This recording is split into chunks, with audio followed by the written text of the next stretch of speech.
And joining us now is Professor Emmanuel Navon of the International Relations Program at Tel Aviv University. Good evening. Good evening. Now, Professor, this comes in the wake of the EU officially announcing that they will label products made in Jewish settlements in the West Bank and the Golan Heights. We're hearing so much of a push for this diplomatic dialogue. Is this all a war of words that's going on with the labeling, or is this actually something that's going to affect the Israeli economy and push it to the table? Well, I do not think that this labeling is going to affect the Israeli economy. It only affects less than 1% of Israeli exports to Europe. And we're talking mostly about agricultural and low added value industrial products. Also, they can still be sold and exported to Europe. They just won't benefit from the trade agreement between Israel and Europe. So, no, it will not affect the Israeli economy.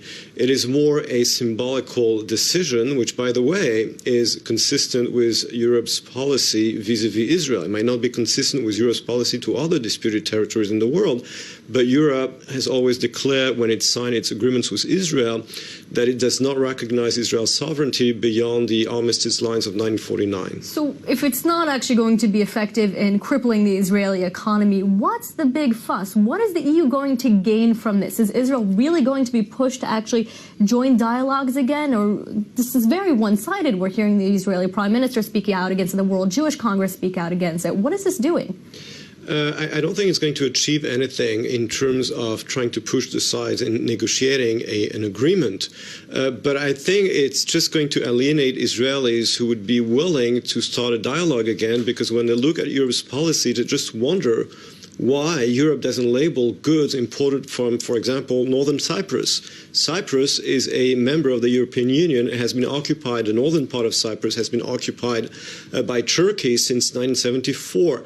Europe doesn't label products coming, for example, from Western Sahara, which has been occupied by Morocco since 1975. So this lack of consistency, I think, is making a lot of Israelis wonder what the whole story is about. So why just label products and not push sanctions on Israel like the European Union has done in the past with other countries?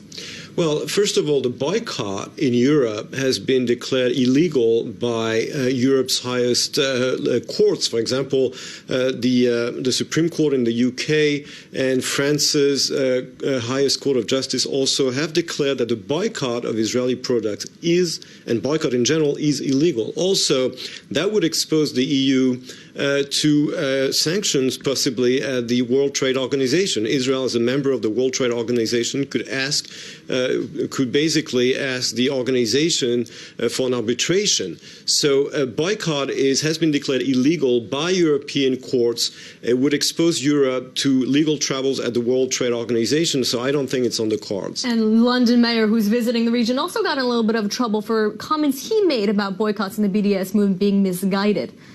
Well, I think that when he came to Israel and he saw the reality of Israel, he realized the amount of nonsense that is being said in the UK about Israel, completely disconnected from reality. And he came to see, I think, he came to realize that this conflict is complicated, and you certainly don't solve it by labeling products or declaring boycotts only on one side, because a conflict is between two sides.